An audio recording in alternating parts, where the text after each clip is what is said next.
Lei 2. Não confie demais nos amigos, aprenda a usar os inimigos. Julgamento. Cautela com os amigos, eles o trairão mais rapidamente, pois são com mais facilidade levados à inveja. Eles também se tornam mimados e tirânicos, mas contrate um ex-inimigo e ele lhe será mais fiel do que um amigo, porque tem mais a provar. De fato, você tem mais o que temer por parte dos amigos do que dos inimigos. Se você não tem inimigos, descubra um jeito de tê-los. A lei transgredida. Em meados do século IX, um jovem chamado Miguel III assumiu o trono do Império Bizantino. Sua mãe, a imperatriz Teodora, fora banida para um convento e seu amante, Teoctisto, assassinado. Encabeçando a conspiração para depor Teodora e colocar no trono Miguel, estava o tio de Miguel, Bardas, homem inteligente e ambicioso. Miguel era agora um jovem e inexperiente soberano, rodeado de conspiradores, assassinos e devassos. Neste momento de perigo, ele precisava de alguém em quem pudesse confiar para seu conselheiro, e pensou em Basílio, seu melhor amigo. Basílio não tinha nenhuma experiência em governo e política. De fato, ele era o chefe dos estábulos reais, mas tinha provado seu amor e gratidão diversas vezes. Os dois haviam se conhecido há poucos anos, quando Miguel estava visitando os estábulos na hora em que um cavalo selvagem se soltou. Basílio, jovem cavalariço de uma família de camponeses da Macedônia, salvou a vida de Miguel. A força e a coragem do rapaz impressionaram Miguel, que imediatamente elevou Basílio da sua função obscura de treinador de cavalos para de chefe dos estábulos. Ele cobriu o amigo de presentes e favores e os dois se tornaram inseparáveis. Basílio foi mandado para a melhor escola de Bizâncio e o rude camponês se transformou num cortesão culto e sofisticado. Agora Miguel era imperador e precisava de alguém fiel. A quem mais ele poderia confiar o posto de camareiro-mor e conselheiro-chefe, senão ao jovem que lhe devia tudo? Basílio poderia ser treinado para a função e Miguel o amava como a um irmão. Ignorando os conselhos de quem recomendava Bardas, muito mais qualificado, Miguel preferiu o amigo. Basílio aprendeu bem e em breve estava aconselhando o imperador em todas as questões de Estado. O único problema parecia ser o dinheiro. Basílio nunca tinha o suficiente. A exposição aos esplendores da corte bizantina o tornaram ávido pelos privilégios do poder. Miguel dobrou, depois triplicou o seu salário, deu-lhe um título de nobreza e o casou com sua própria amante, Eudóxia Ingerina. Um amigo e conselheiro tão confiável valia qualquer preço. Mas os problemas não pararam por aí. Bardas estava chefiando o exército e Basílio convenceu Miguel de que o homem era ambicioso demais. Com a ilusão de que poderia controlar o sobrinho, Bardas havia conspirado para colocá-lo no trono e poderia conspirar novamente, desta vez para se livrar de Miguel e assumir ele mesmo a coroa. Basílio destilou veneno nos ouvidos de Miguel até que o imperador concordou em mandar assassinar o tio. Durante uma importante corrida de cavalos, Basílio se acercou de Bardas no meio da multidão e matou-o com uma punhalada. Logo depois, Basílio pediu para substituir Bardas no posto de chefe do exército, de onde poderia controlar o reino e sufocar as rebeliões. E isso lhe foi concedido. Ora, o poder e a riqueza de Basílio só aumentavam, e passado algum tempo Miguel, em dificuldades financeiras por causa das suas próprias extravagâncias, pediu ao amigo que lhe devolvesse parte do dinheiro que durante vários anos lhe emprestara. Para espanto de Miguel, Basílio recusou com tamanha desfaçatez que o imperador percebeu de repente a encrenca em que se metera. O ex-cavalariço tinha mais dinheiro, mais aliados no exército e no senado e, no final, mais poder do que o próprio imperador. Passadas algumas semanas, depois de uma noitada bebendo muito, Miguel acordou cercado de soldados. Basílio ficou assistindo enquanto eles matavam a punhaladas o imperador.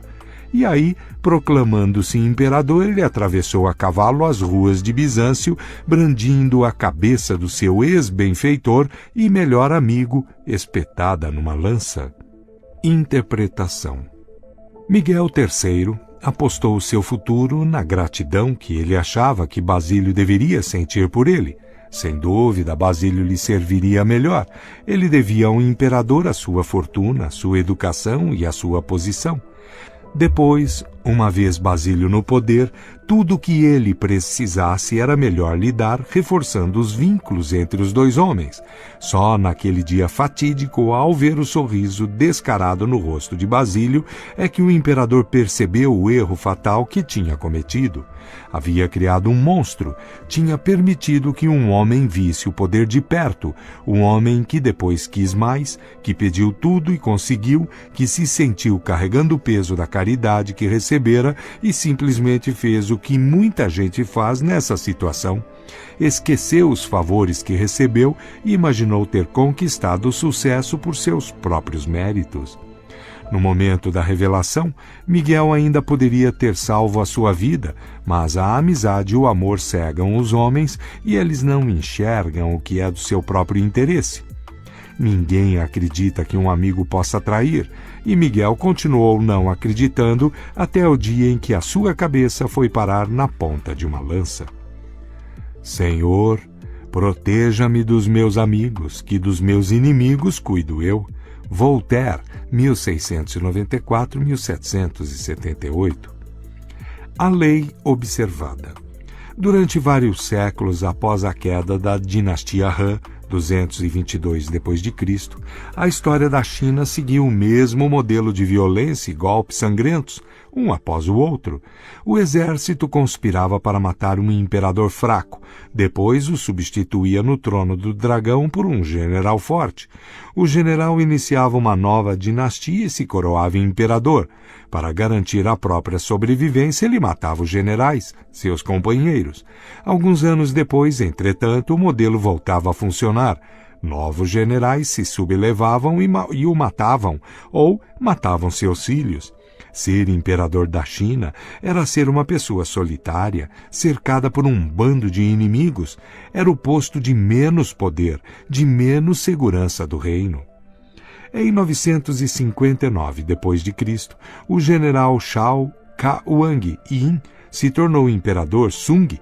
Ele sabia das suas chances, da probabilidade de, em um ano ou dois, ser assassinado. Como romper com esse modelo? Logo depois de se tornar imperador, Sung ordenou um banquete para comemorar a nova dinastia e convidou os comandantes mais poderosos do exército. Depois de beberem muito vinho, ele dispensou os guardas e todos os outros, exceto os generais, que agora temiam que ele os assassinasse a todos, de um só golpe. Em vez disso, ele falou: "Passo o dia inteiro com medo e me sinto infeliz tanto à mesa quanto na minha cama, pois quem de vocês não sonha em subir ao trono? Não duvido da sua aliança, mas se por acaso os seus subordinados, em busca de riqueza e posição, insistirem em colocar sobre seus ombros um manto amarelo, como vocês poderiam recusar?"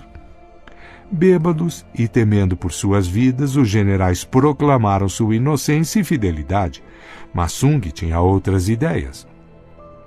A melhor maneira de viver é usufruir pacificamente de riquezas e homenagens. Se vocês estiverem dispostos a renunciar aos seus comandos, estou pronto para lhes dar as melhores terras e as moradias mais belas, onde poderão ter o prazer da companhia de cantores e de moças. Os atônitos generais perceberam que, em vez de uma vida de lutas e ansiedades, Sung estava lhes oferecendo riqueza e segurança. No dia seguinte, todos os generais entregaram os seus pedidos de demissão e se retiraram para as terras que Sung lhes deu. De um só golpe, Sung transformou um bando de lobos que se diziam amigos, mas provavelmente o teriam traído, num grupo de dóceis ovelhas afastados de todo o poder. Nos anos seguintes, Sung continuou a campanha para garantir o seu governo. Em 971 d.C., o rei Liu Dehan do Sul finalmente se rendeu depois de anos de rebelião. Para espanto de Liu, Sung lhe ofereceu um posto na corte imperial e o convidou a ir até o palácio para selarem com vinho a nova amizade. Segurando o copo que Sung lhe oferecia, o rei Liu hesitou, com medo de que estivesse envenenado. Os crimes de seus súditos certamente merecem a morte, gritou ele, mas eu imploro a sua majestade que poupe a vida do seu súdito. Na verdade, não ouso beber este vinho. O imperador Sung riu, pegou o copo de Liu e bebeu. Não estava envenenado. A partir daí, Liu se tornou o seu amigo mais leal e confiável. Na época, a China se dividia em muitos reinos menores. Quando Xianxu, rei de um deles, foi derrotado, os ministros de Sung aconselharam o imperador a trancafiar este rebelde. Eles apresentaram documentos provando que ele ainda conspirava para matar Sung. Quando Xianxu foi visitar o imperador, entretanto, em vez de prendê-lo, Sung o homenageou. Deu-lhe também um pacote que disse para o ex-rei abrir no caminho de casa. Xianxu abriu o pacote na viagem de volta e viu que continha todos os documentos sobre a sua conspiração. Percebeu que Sung sabia dos seus planos assassinos, mas mesmo assim o havia poupado. Esta generosidade o conquistou e ele também passou a ser um dos súditos mais leais de Sung. Interpretação. Um provérbio chinês compara os amigos aos dentes e mandíbulas de um animal perigoso. Se você não tomar cuidado, eles acabam mastigando você. O imperador Sung conhecia as mandíbulas por entre as quais estava passando ao assumir o trono. Seus amigos, entre aspas, no exército, o mastigariam como um pedaço de carne, e se ele conseguisse sobreviver, seus amigos no governo o jantariam. O imperador Sung não quis saber de truques com amigos, subornou os colegas generais com esplêndidas terras e os manteve afastados. Esse foi um jeito bem melhor de enfraquecê-los sem os matar, o que só levaria os outros generais a buscar vingança. E Sung não quis nada com ministros amistosos. Com mais frequência, eles acabariam bebendo seu famoso copo de vinho. Em vez de confiar em amigos, Sung usou seus inimigos um após o outro, transformando-os em súditos muito mais confiáveis. Enquanto um amigo espera receber cada vez mais favores e ferve de inveja, esses antigos inimigos não esperavam nada e conseguiram tudo. Um homem que se vê poupado de repente da guilhotina é um homem grato, não há dúvida, e fará o impossível pelo homem que o perdoou. Com o tempo, estes ex-inimigos se tornaram os amigos mais fiéis de Sung. E Sung conseguiu finalmente romper com o modelo de golpes, violências e guerras civis. A dinastia Sung governou a China por mais de 300 anos. Em um discurso pronunciado no auge da Guerra Civil, Abraham Lincoln se referiu aos sulistas como seres humanos, companheiros que estavam no caminho errado. Uma senhora idosa o criticou por ele não os ter chamado de inimigos irreconciliáveis, que precisavam ser destruídos. Por que, minha senhora? Lincoln respondeu, não destruo os meus inimigos quando os torno meus amigos? As chaves do poder. É natural querer entregar os amigos quando você mesmo está passando por dificuldades. O mundo é árido e os amigos o suavizam. Além do mais, você os conhece. Por que depender de um estranho quando se tem um amigo à mão? O problema é que nem sempre se conhece os amigos tão bem quanto se imagina. Eles costumam concordar para evitar discussões, disfarçam suas qualidades desagradáveis para não se ofenderem mutuamente, acham graça demais nas piadas uns dos outros. Visto que a honestidade raramente reforça a amizade, você talvez jamais saiba o que um amigo realmente sente. Eles dirão que gostam da sua poesia, adoram a sua música, invejam o seu bom gosto para se vestir. Talvez estejam sendo sinceros, com frequência não estão. Quando você decide contratar um amigo, aos poucos vai descobrindo as qualidades que ele ou ela estava escondendo. Curiosamente, é o seu ato de bondade que desequilibra tudo. As pessoas querem sentir que merecem a sorte que estão tendo. O recibo por um favor pode ser opressivo. Significa que você foi escolhido porque é um amigo, não necessariamente porque merece. Existe quase que um toque de condescendência no ato de contratar os amigos que no íntimo os aflige. O dano vai surgindo lentamente. Um pouco mais de honestidade, lampejos de inveja e ressentimento aqui e ali, e antes que você perceba, a amizade se foi. Quanto mais favores e presentes você distribuir para reavivar a amizade, menos gratidão receberá em troco. A ingratidão tem uma longa e profunda história. Ela tem demonstrado seus poderes há tantos séculos que é realmente interessante que as pessoas continuem subestimando-os. Melhor prestar atenção. Se você nunca espera a gratidão de um amigo, vai ter uma agradável surpresa quando eles se mostrarem agradecidos. O problema de usar ou contratar amigos é que isso inevitavelmente limitará o seu poder. É raro o amigo ser a pessoa mais capaz de ajudar você, e afinal, capacidade e competência são muito mais importantes do que sentimentos de amizade. Miguel III tinha um homem capaz de orientá-lo e mantê-lo vivo, bem diante do seu nariz. Esse homem era Bardas. Todas as situações de trabalho exigem uma certa distância entre as pessoas. Você está tentando trabalhar, não fazer amigos. A amizade, real ou falsa, só obscurece esse fato. A chave do poder, portanto, é a capacidade de julgar quem é o mais capaz de favorecer os seus interesses em todas as situações. Guarde os amigos para a amizade, mas para o trabalho, prefira os capazes e competentes.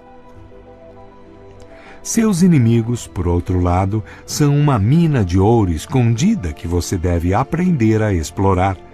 Quando em 1807, Talleyrand, o primeiro-ministro de Napoleão, concluiu que seu chefe estava levando a França à ruína e que chegara a hora de se voltar contra ele, compreendeu os perigos de conspirar contra o imperador. Ele precisava de um parceiro, um confederado. Em que amigo ele poderia confiar num projeto como esse? Ele escolheu Joseph Fouché, chefe da polícia secreta, seu inimigo mais odiado, um homem que até havia tentado fazer com que ele fosse assassinado. Ele sabia que o ódio antigo entre os dois criaria uma oportunidade para uma reconciliação emocional. Ele sabia que Fouché não esperaria nada dele e, de fato, se esforçaria para provar que era merecedor da escolha de Talleyrand. Uma pessoa que tem algo a provar moverá montanhas por você. Finalmente, ele sabia que este relacionamento com Fouché se basearia num interesse pessoal mútuo e não estaria contaminado por sentimentos pessoais. A escolha se mostrou perfeita. Embora os conspiradores não conseguissem depor Napoleão, a união desses parceiros poderosos, mas improváveis, gerou muito interesse pela causa. Lentamente começou a se espalhar a oposição ao imperador, e a partir daí, Talleyrand e Fouché tiveram um proveitoso relacionamento de trabalho. Sempre que possível, faça as pazes com o inimigo e insista em colocá-lo a seu serviço. Como disse Lincoln, você destrói o inimigo quando faz dele um amigo. Em 1971, durante a Guerra do Vietnã, Henry Kissinger foi alvo de uma tentativa frustrada de sequestro, uma conspiração envolvendo, entre outros, os famosos padres antibelicistas, os irmãos Bergam, 4 outros padres católicos e 4 freiras. Em particular, sem informar ao Serviço Secreto ou ao Departamento de Justiça, Kissinger combinou um encontro num sábado de manhã com 3 dos supostos sequestradores, explicando aos seus convidados que tiraria a maior parte dos soldados americanos do Vietnã em meados de 1972. Ele os fascinou. Ganhou deles uns botões com os dizeres "Sequestre Kissinger", e um continuou seu amigo durante anos, visitando-o em diversas ocasiões. Esta não foi uma manobra isolada. A política de Kissinger era trabalhar com os que discordavam dele. Os colegas comentavam que ele parecia se dar melhor com seus inimigos do que com seus amigos. Sem inimigos à nossa volta, ficaríamos preguiçosos. Um inimigo nos calcanhares aguça a nossa percepção, nos mantém concentrados e alertas. Às vezes, então, é melhor usar os inimigos como inimigos mesmo, em vez de transformá-los em amigos ou aliados. Mao Tse-tung via o conflito como um elemento-chave na sua abordagem ao poder. Em 1937, os japoneses invadiram a China, interrompendo a guerra civil entre os comunistas de Mao e seus inimigos, os nacionalistas. Temendo que os japoneses acabassem com eles, alguns líderes comunistas defendiam a ideia de deixar os nacionalistas lutando com os japoneses e usar esse tempo para se recuperar. Mao discordou. Os japoneses não poderiam derrotar e ocupar um país tão vasto quanto a China por muito tempo. Depois que eles saíssem, os comunistas estariam enferrujados se ficassem muitos anos fora de combate e estariam despreparados para reabrir a luta contra os nacionalistas. Enfrentar um inimigo formidável como os japoneses, de fato, seria o treinamento perfeito para o exército maltrapilho comunista. O plano de Mao foi adotado e funcionou. Quando os japoneses finalmente se retiraram, os comunistas tinham ganho experiência de combate que os ajudou a derrotar os nacionalistas. Anos depois, um visitante japonês tentou se desculpar com Mao porque o seu país tinha invadido a China. Mao interrompeu. Ao contrário, não deveria eu lhe agradecer? Sem um adversário à altura, explicou ele, um homem ou um grupo não pode se fortalecer. A estratégia de constantes conflitos adotada por Mao tem vários elementos-chave. Primeiro, certifique-se de que a longo prazo você vai sair vitorioso. Jamais entre em luta com quem você não tenha certeza de derrotar, como Mao sabia que era o que ia acontecer no final com os japoneses. Segundo, se você não tiver nenhum inimigo aparente, às vezes será preciso definir um alvo conveniente, até mesmo transformar um amigo em inimigo. Mao usou essa tática várias vezes na política.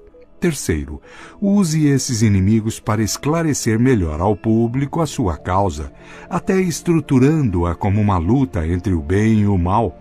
Na verdade, Mao incentivou o desacordo da China com a União Soviética e os Estados Unidos. Sem inimigos definidos, ele acreditava, seu povo perderia a noção do que era o comunismo chinês. Um inimigo nitidamente definido é um argumento muito mais forte a seu favor do que todas as palavras que você conseguir usar. Jamais deixe que a presença de inimigos o perturbe ou aflija. Você está muito melhor com um ou dois adversários declarados do que quando não sabe quem é o seu verdadeiro inimigo. O homem de poder aceita o conflito, usando o inimigo para melhorar a sua reputação como um lutador seguro, em que se pode confiar em épocas incertas. O inverso. Embora, em geral, seja melhor não misturar trabalho com amizade, há momentos em que um amigo pode ser mais eficaz do que um inimigo. Um homem de poder, por exemplo, frequentemente precisa fazer um trabalho sujo, mas para salvar as aparências é melhor deixar que outros façam isso por ele. Os amigos são os melhores, visto estarem dispostos a se arriscar pelo afeto que sentem por ele. Além disso, se os seus planos gorarem por algum motivo, o amigo é um bode expiatório muito conveniente. Esta queda do favorito, entre aspas, era um truque usado com frequência por reis e soberanos. Eles deixavam que o seu melhor amigo na corte assumisse a responsabilidade por um erro, visto que o público não acreditaria que eles deliberadamente sacrificassem um amigo com esse propósito. É claro que depois de fazer essa jogada, você perdeu o seu amigo para sempre. É melhor, portanto, reservar o papel de bode expiatório para alguém chegado a você, mas não muito. Finalmente, o problema de trabalhar com amigos é que isso confunde os limites e as distâncias que o trabalho exige. Mas se ambos os parceiros no arranjo compreendem os perigos envolvidos, um amigo pode ser muito eficaz. Você não deve jamais baixar a guarda nessa aventura. Entretanto, fique sempre atento a qualquer sinal de perturbação emocional, tal como inveja e ingratidão. Nada é estável no reino do poder, e mesmo os amigos mais chegados podem se transformar nos piores inimigos. Imagem. O perigo da ingratidão. Sabendo o que pode acontecer se você colocar o dedo na boca de um leão, é melhor não fazer isso. Com amigos você não terá tanta cautela, e se os contratar, eles o comerão vivo com a sua ingratidão. A autoridade. Saiba tirar vantagem dos inimigos. Você precisa aprender que não é pela lâmina que se segura a espada, mas pelo punho, para poder se defender. O sábio lucra mais com seus inimigos do que o tolo com seus amigos. Baltazar Gracian, 1601-1658. Notas. Para um bom inimigo, escolha um amigo. Ele sabe onde atacar. Diane de Poitiers, 1499-1566, amante de Henrique II, da França. Sempre que ofereço um posto vago, faço centenas de descontentes e um ingrato. Luís XIV, 1638-1715. Assim, eu mesmo já fui mais de uma vez iludido pela pessoa a quem mais amava e em cujo amor, acima de qualquer outra pessoa, eu mais confiava. Acredito, portanto, que seja certo amar e servir a uma pessoa mais do que a todas as outras, segundo o mérito e o valor, porém jamais confiar tanto nesta tentadora armadilha da amizade a ponto de ter de se arrepender mais tarde. Baldassare Castiglione, 1478-1529. A serpente, o fazendeiro e a garça. Uma serpente perseguida pelos caçadores pediu a um fazendeiro que salvasse a sua vida. Para escondê-la de seus perseguidores, o fazendeiro se agachou e permitiu que a serpente rastejasse para dentro de sua barriga. Mas quando o perigo passou e o fazendeiro pediu para a serpente sair, ela se recusou. Estava quente e seguro lá dentro. No caminho de casa, o fazendeiro viu uma garça, aproximou-se dela e lhe contou baixinho o que tinha acontecido. A garça lhe disse para se agachar e fazer força para botar o bicho para fora. Assim que a serpente espichou a cabeça, a garça agarrou-a com um bico e, puxando-a de lá de dentro, matou-a. O fazendeiro ficou preocupado com o medo de que o veneno da serpente ainda estivesse na sua barriga, e a garça lhe disse que para curar veneno de cobra era preciso cozinhar e comer 6 aves brancas. Você é uma ave branca, disse o fazendeiro. Para começar, serve. Agarrou a garça, colocou-a numa sacola e a levou para casa, onde a pendurou enquanto contava para a mulher o que tinha acontecido.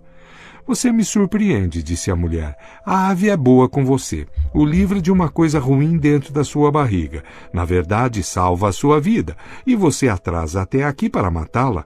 E imediatamente soltou a garça, que saiu voando. Mas no caminho lhe bicou os olhos. Moral: se você vir o rio subindo o morro, é sinal de que alguém está retribuindo uma gentileza. Conto folclórico africano. Muita gente pensa que um príncipe sábio deveria, tendo oportunidade, incentivar astuciosamente uma inimizade, de forma que, ao eliminá-la, ele possa aumentar a sua grandeza. Os príncipes, especialmente os novos, encontraram mais fé e utilidade naqueles homens a quem, no início do seu poder, viam com suspeita, do que naqueles em que começaram confiando. Pandolfo Petrucci, príncipe de Siena, governou seu estado mais com aqueles de quem desconfiava do que com os outros. Nicolau Maquiavel, 1469-1527. Um Brahmane, grande especialista nos Vedas e que também foi um ótimo arqueiro, oferece os seus serviços ao seu bom amigo, que agora é o rei. O Brahmane grita ao ver o rei: "Reconheça-me, meu amigo." O rei lhe responde com desprezo e depois explica: "Sim, já fomos amigos, mas nossa amizade se baseava no poder que tínhamos. Eu era seu amigo, bom Brahmane, porque era do meu interesse. Nenhum pobre é amigo do rico. nenhum tolo do sábio, nenhum covarde do corajoso. Um velho amigo, quem precisa dele? Só dois homens de igual riqueza e berço ficam amigos e se juntam, não um homem rico e outro pobre. Um velho amigo, quem precisa dele? Mahabharata, século III, provavelmente antes de Cristo. Colha uma abelha por bondade, e verá as limitações da bondade.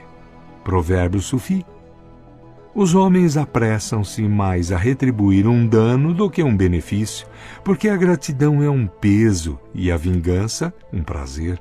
Tácito, aproximadamente 55 a 120 depois de Cristo. Lucrando com os inimigos.